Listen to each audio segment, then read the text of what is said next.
अपराधियों ने उसके साथ में बार बार दुराचार किया, गैंगरेप किया।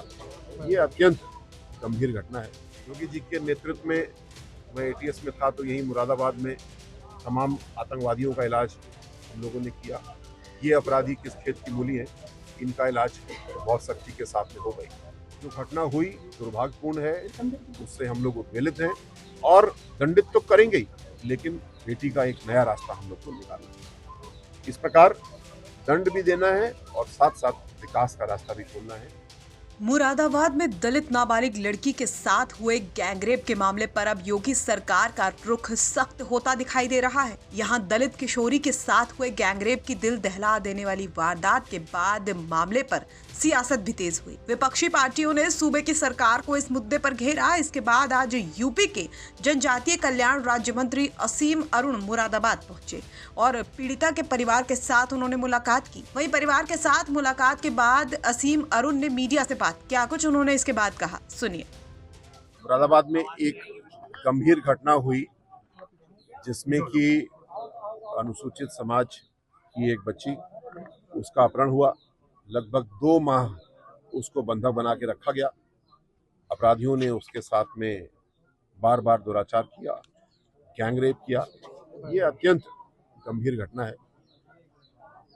जैसे ही माननीय मुख्यमंत्री जी के संज्ञान में ये घटना आई, उन्होंने मुझको, राजीव तरारा जी को, गीता जी को और प्रतिनिधियों को कहा कि आप जाकर के परिवार से बात करें, पूरी बात पता करें और आगे का उसमें काम क्या होगा ये निर्णय लिया जाए।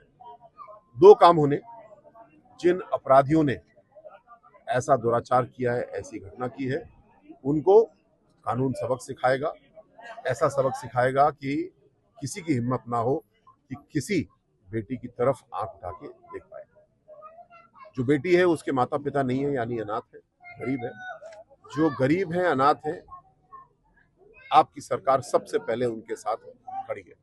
और इस परिवार को भी, अन्य भी कोई परिवार जो किसी कारण से गरीबी में अभी शिकार है, कमजोरी के शिकार है, उनके लिए जो सरकार ने योजना बनाई है, जैसे कि इस परिवार के लिए भी जीरो पॉवर्टी स्कीम के तहत हम लोग मदद करेंगे। छोटे बच्चे हैं, उनको बाल सेवा योजना के तहत तुरंत हम लोग वजीफा देंगे। जो चाचा जी हैं बिटिया के, महिपाल जी, उनके दिव्यांगता है, उनकी हम लोग पेंशन स्वीकृत करेंगे और पूरे परिवार को ताकत देने के लिए काम करेंगे। सर, योगी जी के नेतृत्व में मैं एटीएस में था तो यही मुरादाबाद में तमाम आतंकवादियों का इलाज हम लोगों ने किया। ये अपराधी किस खेत की मूली हैं, इनका इलाज बहुत सख्ती के साथ में हो गई। गैंगस्टर के तहत भी कार्रवाई होगी, पॉक्सो के तहत भी कार्रवाई होगी और जो कानून बनते हैं उसमें कार्रवाई होगी और इनको अतिशीघ्र चार्जशीट करके फास्ट ट्रैक पे ट्रायल पे लिया जाएगा और इनको सजा दिलाई जाएगी। लेकिन अब दूसरा काम भी हमें करना है, परिवार को ताकत देनी है। मैंने परिवार को सुझाव दिया है कि जो हमारी पीड़ित बेटी है और भी बच्चे परिवार में हैं, समाज कल्याण विभाग के बहुत अच्छे आवासीय विद्यालय हैं, कस्तूरबा गांधी विद्यालय बच्चियों के लिए है, वहाँ पे हम चाहेंगे, मैंने सुझाव दिया है कि हमारी बेटी को एडमिशन कराया जाए, बेटी पढ़े। जो घटना हुई दुर्भाग्यपूर्ण है, उससे हम लोग उद्वेलित हैं और दंडित तो करेंगे ही, लेकिन बेटी का एक नया रास्ता हम लोग को निकालना है। इस प्रकार दंड भी देना है और साथ साथ विकास का रास्ता भी खोलना है। इस परिवार के लिए भी और अन्य कोई परिवार जो इस प्रकार गुंडागर्दी से पीड़ित हैं, उनको भी ताकत देनी है, अपराधियों का इलाज। तो असीम अरुण ने जहां अपराधियों को सख्त से सख्त सजा दिलवाने की बात कही है और गैंगस्टर एक्ट और पॉक्सो के तहत कार्रवाई की बात भी कही है, तो वहीं परिवार को भी कई तरह की मदद देने का आश्वासन दिया है। साथ ही पीड़िता की पढ़ाई लिखाई की बात भी असीम अरुण कहते नजर आए हैं।